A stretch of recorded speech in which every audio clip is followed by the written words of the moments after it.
जो स्वभाव आहे तो स्वभाव कधीही जात नाही. माऊलींनी सांगितलं का ललाटीचे लिहिले नमोडे गा काही केले काळे गोरे पण धुतले फिटवणे. माऊलींनी सांगितलं की एखादीचा रंग काळा आहे, हो, तिनं जगातले सगळे जरी कॉस्मेटिक्स तोंडाला ओरबडले तरी ती कधी गोरं होणं शक्य नाही. हा सल्ला माझा नाही, माऊलींचा आहे. स्वीकारायचं तर स्वीकारा, नाही तर नका स्वीकारू. 6 हफ्ते में गोरी 4 हफ्ते में गोरी सगळ्या गप्पा आहे. तुम्ही म्हणाल प्रयोग करून पाहिला की काय, कशाला सांगू खाजगीतलं, पण हे शक्य नाही. माणसासाठी पण विशेष क्रीम निघाले, हो, सांगत नाही त्याची माहिती. जसं काळं गोरं पण जात नाही तसं जीवाचा जो स्वभाव आहे, हो, जीवाचा स्वभाव मूलतः श्रद्धायुक्त आहे. मात्र जीवाची श्रद्धा ही सुप्तावस्थेमध्ये किंवा विकारांच्या घिसाळघाईमध्ये दबली जाते. माऊलींनी सांगितलं की हा संपूर्ण जगडंबर श्रद्धेचा बनलेला आहे. श्रद्धा विहीन इथं कुणीच नाही आणि इथे एकच आहे, तिला श्रद्धा म्हणतात. अंध वगैरे जी असते तिला श्रद्धा म्हणू नये, तो श्रद्धा शब्दाचा अपमान आहे.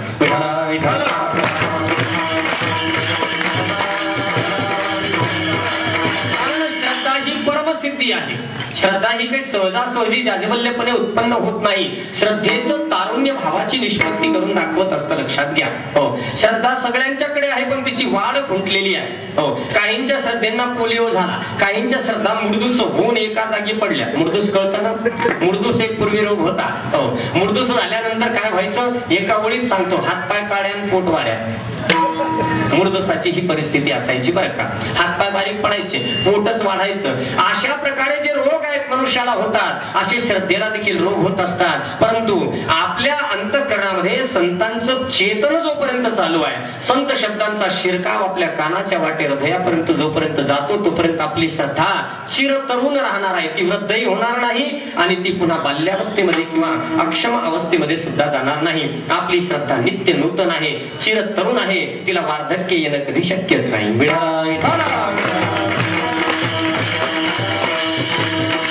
वयात आलेल्या मुलीचं लग्न लावून देणं पित्यासाठी इष्ट असतं, जसं वयात आलेल्या मुलीचा विवाह किंवा परिणय करून देणं पित्यासाठी जसं इष्ट आणि आवश्यक आहे, तद्वत अंतःकरणामध्ये श्रद्धा तरुण झाली की तिचं लग्न लावून देणं आवश्यक असतं. मात्र कुणाशी, अर्थातच ज्याच्या दिशेनं ती निर्माण झाली त्याच्याशी. श्रद्धा कुणाच्या दिशेने निर्माण होते, श्रद्धेचा शेवटचा पती एकच आहे, त्याला भगवंत म्हणतात. परमात्म्याच्या आणि संतांच्या व्यतिरिक्त श्रद्धा इतरत्र वरायला तयार नसते. बळच कुठं लग्न लावून तिचं देऊ नये. म्हणून आपल्या तरुण झालेल्या श्रद्धेला संतांनी सांगितलं की तुझ्यासाठी तो वर महत्वाचा आहे, त्याला तू वर, त्याची घरडगी हो, त्याच्या घरामध्ये शिर आणि घरात शिरून बस. महाराज म्हटले आम्ही बसलो तुम्ही बसा. हो, हा चिने आता न फिरे माघारी बैसले शेजारी गोविंदाचे. हो, भक्ती मार्गामध्ये मनुष्यानं मार्गक्रमण करीत असताना संतांना नेहमी मार्गदर्शक मानावं. कारण भक्तीच्या मार्गाने जाऊन त्यांनी आपल्या फलसिद्धीपर्यंत वाटचाल केलेली आहे. जो शेवटापर्यंत पोहोचला त्याला रस्ता विचारावा, ज्यानं प्रवासच केला नाही त्याला विचारून काही फायदा नाही. तसं संतांना वाट विचारावी आणि कशासाठी भक्ती करावी हे फल सुद्धा त्यांच्याकडून आधी नक्की करून घ्यावं. भक्तीचं फल काय आहे, अर्थातच ईश्वर प्राप्ती. माणसानं ध्येय नेहमी मोठं ठेवावं.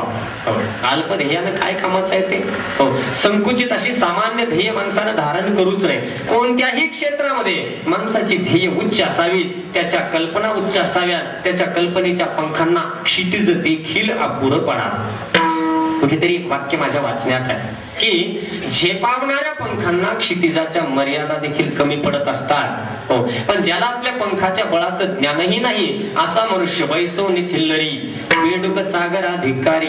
तो बेडूक आपला डबकाभर पाणी साचलं की त्याच्यात बसतो आणि तिथं बसून त्याला सागर समजून जोर जोराने डराव करतो. ही जशी परिस्थिती आहे व्यवहारामध्ये काही असू द्या, परंतु परमार्थामध्ये मनुष्यानं आपल्या ध्येयाचा एकच हेतू ठेवावा, एकच ध्यान ठेवावं, एकच ध्येय ठेवावं. त्याला पांडुरंग म्हणतात. विठ्ठला विठ्ठला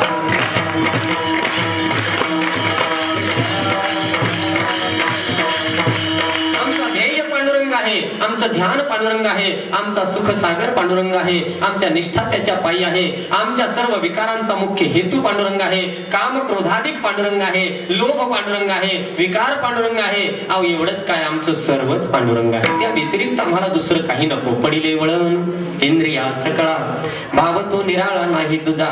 म्हणून मनुष्याच्या अंतःकरणामध्ये सामान्यपणे स्वाभाविकतः सुरुवातीला निर्माण झालेली श्रद्धा ही जरी कर्म केरसुनी असली, कर्म केरसुनी म्हणजे काय की आपल्या श्रद्धेच्या द्वारा देवाकडे नाशवान आणि अल्प संतुष्ट फल मागणं ही कर्म केरसुनी श्रद्धा झाली.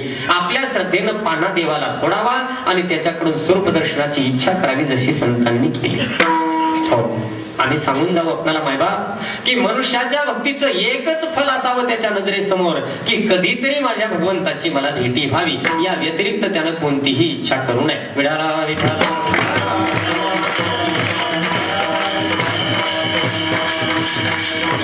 भिन्न भिन्न हेतूने देवाच्याकडे जाणारी माणसं काही कमी नाही बा.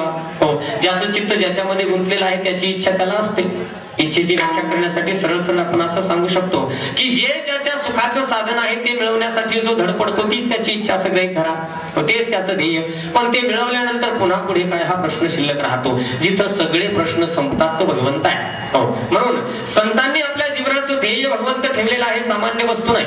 आणि ते आपले मार्गदर्शक असतील तर आपण सामान्य वस्तूमध्ये गुंतून राहणार आहोत काय. व्यवहार देहाच्या माध्यमातून करायची वस्तू आहे, देहासाठी तो नक्कीच करावा. आम्ही असं म्हणत नाही की देवाच्या भेटीसाठी माणसानं देहावर उदास व्हावं आणि देहाकडे दुर्लक्ष करावं आणि अंगाचा वास सुटू द्यावा, हे असं रापलेलं तत्वज्ञान आम्हाला मान्य नाही. नवे संतांनाही ते मान्य नव्हतं. त्यांनी सांगितलं देवा तुझी भक्ती करण्यासाठी सगळ्यात महत्वाचं माध्यम आहे देह.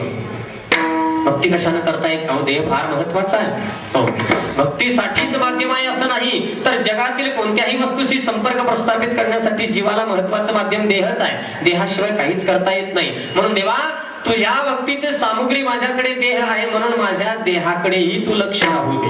हो, कथेची सामुग्री देह अवसानवरी, नको जाऊ देव भंगा गात्रे माझी पांडुरंगा. वात पित्त कफ अवसानी ठेवावी वारुणी दुरुतेही. वात पित्त आणि कफ या त्रिदोषाचं विषम अवस्थान झालं की रोगाची निर्मिती होत असते असं आयुर्वेद सांगतं. म्हणून देवा माझ्या देहाकडे तुझं लक्ष राहू दे आणि माझी गात्रनाम इंद्रिय शरीर बळकट राहू दे. का? तुझ्या पुढे नाचायचंय. नाचीन मी पुढे माय बाबा.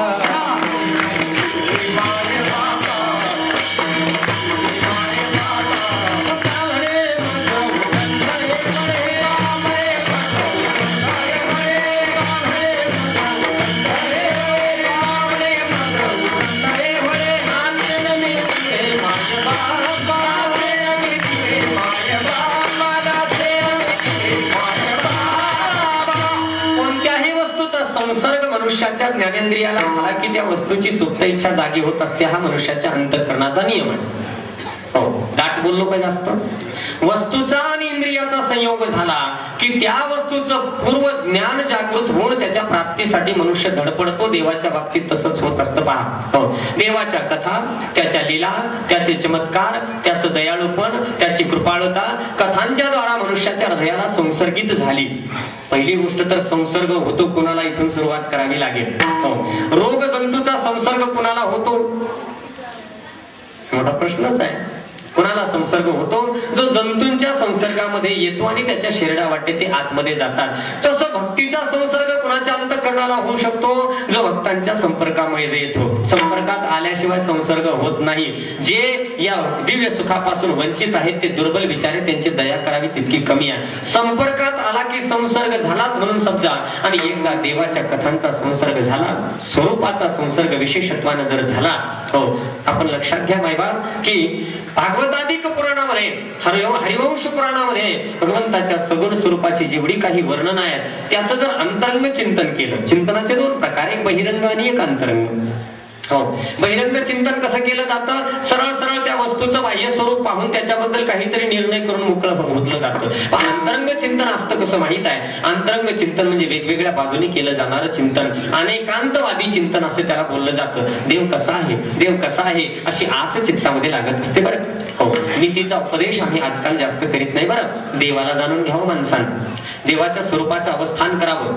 कारण मनुष्याला योग साधना ही फार खडतर जरी वाटत असली तरी पतंजली महर्षींनी योग साधनेचं एक सूत्र मध्येच सांगून ठेवलं. काय की योग साधना सिद्ध होऊ शकते त्याचा एक मार्ग यमनियम प्राणायाम प्रत्याहार हा असू द्या, पण दुसरा मार्ग सांगू का? हो, दुसरा मार्ग ईश्वर प्रणिधानात वा. ईश्वराला सर्व भावे जर शरण गेलं तर मनुष्य बसल्या जागेवर योगी होऊ शकतो. हो, आणि त्या त्याचं परिधान कसं करावं, हो तदाद्रष्टू स्वरूपे अवस्थानम असं बोललं गेलं तर जपस तदर्थ भावनम, आणि त्याच्या स्वरूपाचं चिंतन ज्याला प्रतीक ध्यान म्हणतात. देवाचं ध्यान करावं, स्वरूपाचं चिंतन करावं, कसं असेल हो देव आधी ऐकावं आणि मग कल्पना लढवाव्या. विठाला विठाला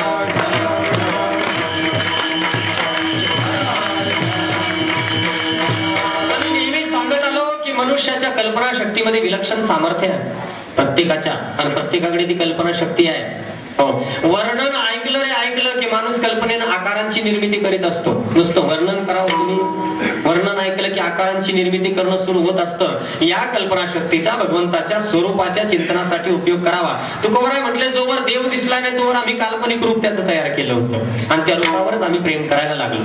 हे महाराजांनी केलं काय, आपणही करतो की नाही. ज्या काळामध्ये फोटो काढायची सोय नव्हती, ज्या काळामध्ये फोटो काढायची सोय नव्हती त्यावेळेसही लग्न व्हायचेच की नाही, त्यावेळेसही लग्न व्हायचे.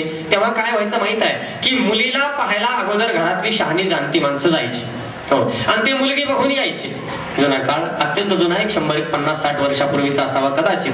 मुलगी ते पाहून आले की संध्याकाळी माझघरामध्ये किंवा उसरीवर जेवणाच्या पंक्तीला घरातल्या महिला मंडळाला ते मुलीचं वर्णन करून सगळे सांगायचे. 4-5 जण गेलेले असायचे. महिला काय पूर्वी जात नव्हत्या, आता महिला जातात बघायला. हो, महिलेला पाहून महिलेच्या सौंदर्याची कधी परीक्षा होत नसते, हा सिद्धांत आहे.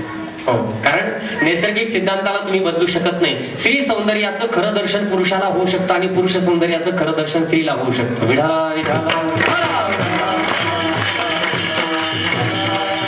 4-5 माणसं बघून आल्यानंतर घराच्या ओसरीवर जेवताना पंक्तीला ते आपल्या घरातल्या महिला मंडळाला समजून सांगायची की मुलगी कशी आहे. पण आता ती कशी आहे हे सांगताना ते वेगवेगळ्या प्रतीकांचं किंवा दुसऱ्या मुलींचं मध्ये वर्णन करायचे की सांगायचे तिचं नाक आहे ना, ते नाक आमकी आपली नाही का, ती थोरल्या पोरीची मुलगी तिच्यासारखं नाक आहे बा.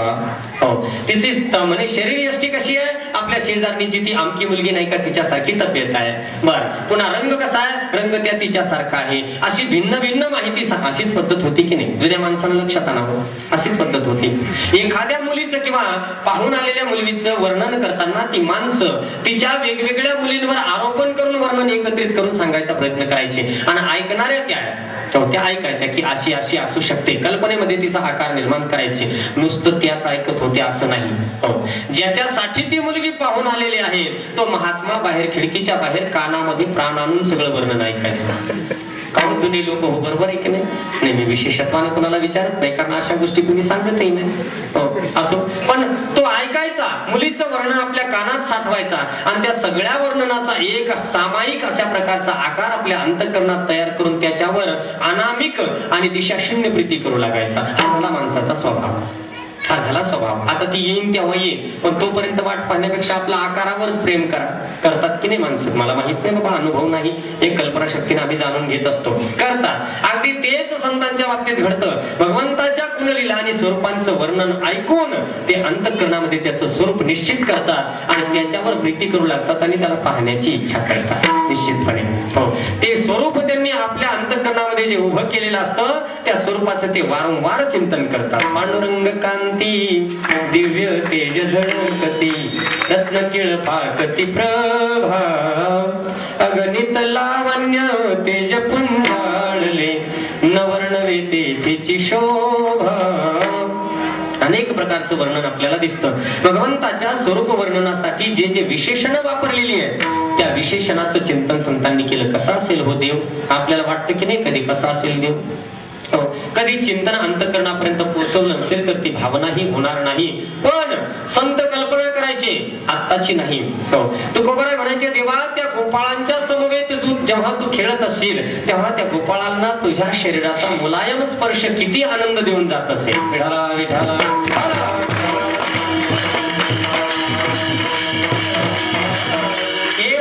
अशा प्रकारचं चिंतन ते करायचे की तुला बघण्यासाठी आमचे नेत्र आसुसलेले आहेत आणि त्या गोपाळांनी तुझ्या सुंदर अधरोष्टावर स्वतःचे आधार टेकावेत. माझी भाषा आपल्याला समजेल की नाही, बोल्डच बोलायचे, बोल्ड शब्द नको ना वापरायला. तुझ्या आरक्त वर्ण अधरोष्टावर त्या गोपाळांचे आधार टेकल्यानंतर त्यांना कोणत्या दिव्य सुखाची अनुभूती होत असेल, मी त्या सुखासाठी आसुसलेलो आहे असं तुकोबराय शब्दातून बोलताय. म्हणजे तुझ्या मुखाचं चुंबन घेतल्यानंतर गोपाळांना आणि भक्तांना होणारं जे सुख आहे त्याची मला अपेक्षा आहे. मिळाला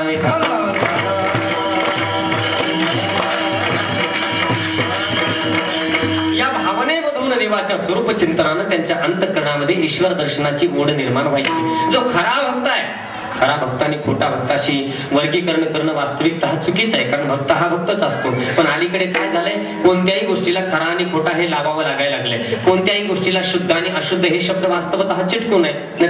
पण लिहिताना लिहितात शुद्ध शाकाहारी. आता अशुद्ध शाकाहारी काय प्रकार आहे? शाकाहारी म्हटल्यानंतर शुद्ध आहेच की नाही हो, त्याच्यासाठी शुद्ध शाकाहारी हे लिहावं लागतं. म्हणजे अशुद्ध शाकाहारी नावाचा एखादा प्रकार कदाचित असू शकतो, आपल्याला माहित नाही. म्हणजे ते शुद्ध शाकाहारी हॉटेल आहे. हे तसं खरा भक्त आणि खोटा भक्त गौणार्थानं यासाठी बोलायचं की खोटा भक्त पोटा पाण्यासाठी देवाची भक्ती करतो. इथं फक्त पोट म्हणजे खाणे असा अर्थ नाही. पोट म्हणजे मनुष्याला असलेले 10 पोट आणि त्या 10 पोटाच्या प्रचंड मोठ्या भूका. 10 पोट म्हणजे इंद्रियांना लागलेली भूक, आणि याच्यासाठी देवाकडून काही आकांक्षेची इच्छा करणारा भक्त हा गौणार्थानं भक्त आहे. विचारा आहे भक्त, पण काय करतो तो माऊलींनी सांगितलं. अर्जुनाच्या शब्दामध्ये माऊली सांगतात की तो काय करतो, परीस देतो आणि काचा विकत घेतो. परीस देऊन काचा विकत घेतो, हिरे सोडतो, गारा जमा करतो, अमृतानं सडा संमार्जन करतो, रांगोळी काढीत बसतो. विठाला विठाला.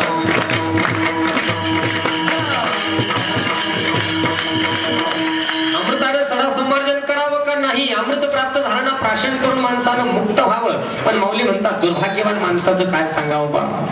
दुर्भाग्यवान मनुष्य अमृताच्या सागरात पडला तरी तोंडाला वज्रमिठी घालतो. नको, नाका तोंडात पाणी जाईल मी मरण. हे हास्यास्पद आहे की नाही. अमृताची सागरी पडिजे, मग तोंडा का वज्रमिठी घाली जे. आणि मनितव आठवी जे थिल्ल रोध काटे. अमृताच्या सागरात पडायचं, तोंडाला वज्रमिठी घालायची आणि डबक्यातल्या पाण्याचं चिंतन करायचं. हे जसं दारिद्र्याचं लक्षण आहे, तसं भक्ती मार्गामध्ये प्रविष्ट होऊन देव न पाहण्याची इच्छा करणं भक्तीतलं दारिद्र्य बरोबर दारिद्र्य आहे. नाहीतरी ईश्वर सौंदर्याचं चिंतन आपल्याला का आवडत नाही, कारण आपण वेगळ्या आणि नसलेल्या सौंदर्याच्या कचाट्यामध्ये अडकलेली माणसं आहोत. तो माझा आजचा विषय नाही. मला इतकं सांगायचंय की संतांनी देवाला पाहण्याची इच्छा धरली, आपणही देवाला पाहण्याची इच्छा धरावी. नेहमी देवाकडे एकच म्हणावं, देवा आम्हाला तुझं स्वरूप पाहायचं आहे, जे तुकोबाराय बोललेले आहे. अनेक अभंग भेटीचे असे आहेत, अनेक आहे. आपल्यासारखे भ्रमात नव्हते ते. चर्माच्या किंवा कातड्याच्या सौंदर्यावर भाळणारे नव्हते ते, म्हणून तर त्यांनी वर्णन फक्त देवाचं केलेलं आहे. आणि त्यांनी केलेलं भगवंताच्या स्वरूपाचं वर्णन जर चिंतनात घेतलं तर कुणाला जगामध्ये सौंदर्य आहे असं वाटणारच नाही. इथे कसलं आलं सौंदर्य? सप्त धातूपासून बनलेला देहकडे सुंदर असतो का? मी हजारदा सांगून चुकलो हे. आमचं नेहमी हे सांगण्याचा प्रयत्न आहे, कारण सध्या जगाला लागलेला जो रोग आहे त्याला सौंदर्यासक्ती म्हणतात. सौंदर्याची विलक्षण आसक्ती निर्माण झालेली आहे. माणसं सौंदर्य केंद्रित झालेली आहे. प्रत्येक माणसं सजग झाली, सावध झाली, सौंदर्यावर विशेष लक्ष देऊ लागले. त्यांना हे माहित नाही की हा सप्त धातूचा बनलेला मांसाचा गोळा कधी सुंदर असू शकत नाही. इथे फक्त एकच सुंदर आहे. कोणता? पितांबर सुंदर. गुणाला विटेवरी पितांबर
कस्तुरी मळवट चंदनाची ओटी हृदय माळ कंठी वैजयंती.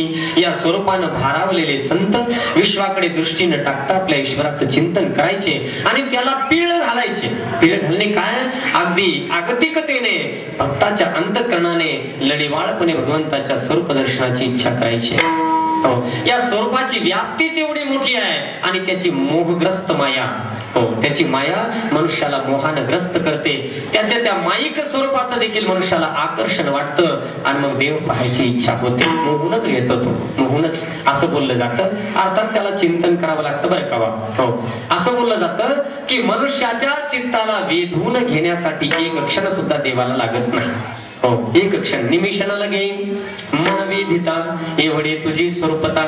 सामान्य सौंदर्य रोगी माणसाला आकृष्ट करतात. मी तुलना आपल्या पुढे मांडेन. हो, सामान्य सौंदर्याची कुठपर्यंत बाजी चालते, बाजी म्हणजे त्याची काय म्हणतात त्याला ऊर्जा किंवा उर्मी कुठपर्यंत चालते. ज्याला आकृष्ट करायचे तो प्रथम रोगी असला पाहिजे. रोगी नसला तर काय आकृष्ट होतो. अहो, जो रोगी नाही त्याच्या पुढे रंभेचं सौंदर्य सुद्धा कुछ कामाचं ठरलेलं आहे. नरनारायणाच्या समोर उर्वशी आली, अर्थात इंद्रानं पाठवली. मला या इंद्राच्या राजकीय वृत्तीचं फार कुतूहल वाटतं. इंद्रासारखा राजकारणी देव दुसरा कोणता नाही.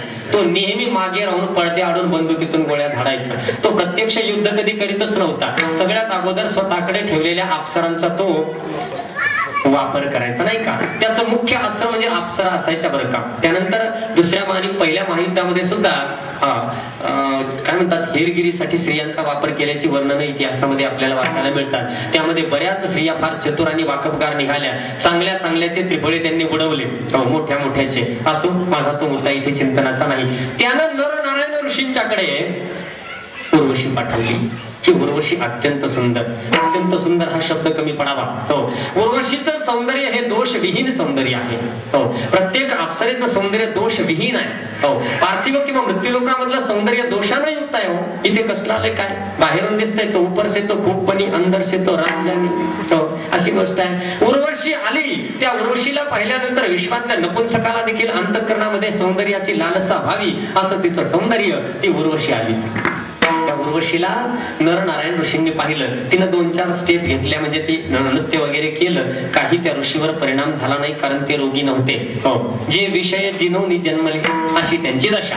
हो, उर्वशीनं सांगितलं की आपण माझ्याकडे दुर्लक्ष करीत आहात. सौंदर्य संपन्न स्त्रीच्या सौंदर्याचा अपमान ती कधीच सहन करू शकत नाही, मुद्दा नंबर 1. आणि दुसरी गोष्ट, सौंदर्य संपन्न स्त्रीला जिंकण्याचा सगळ्यात सोपा मार्ग तिच्या सौंदर्याची खोटी स्तुती करीत राहायचं.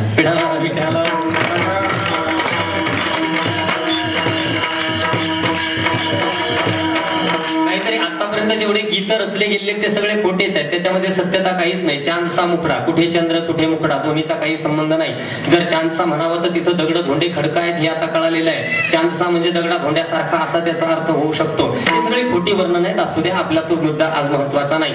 तर उर्वशीचा धिक्कार नरनारायणांनी केल्यानंतर उर्वशी दुखावली गेली. तीक्ष्ण आणि भेदक नजरेनं तिने त्या ऋषींच्याकडे पाहिलं आणि ती अद्वा जेव्हा बोलू लागली तेव्हा तिचा गर्वहरण करण्यासाठी नरनारायणांनी विचारलं, बाई तू कुठून आली?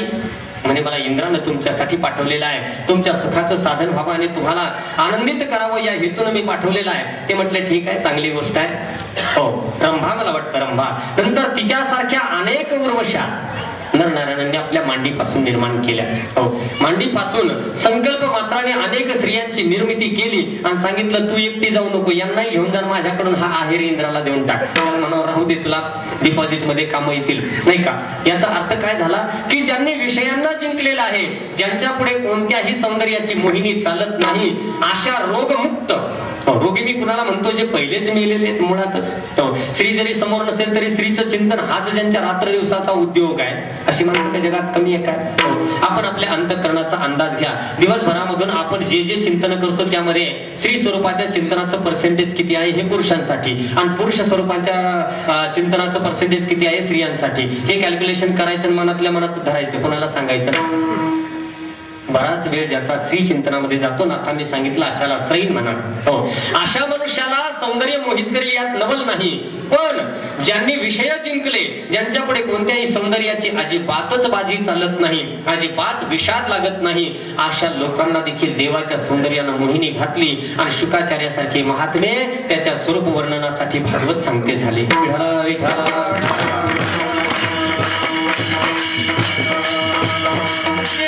जिनवणी जन्मले शुकाधिक दादुले, ते विषयोची वाणिता राहले भाटयाचे. माऊलींनी सांगितलं, भाट झाले, वेळ लागलं त्या स्वरूपामुळे. तेच तुकोबरांच्या बाबतीमध्ये घडलं.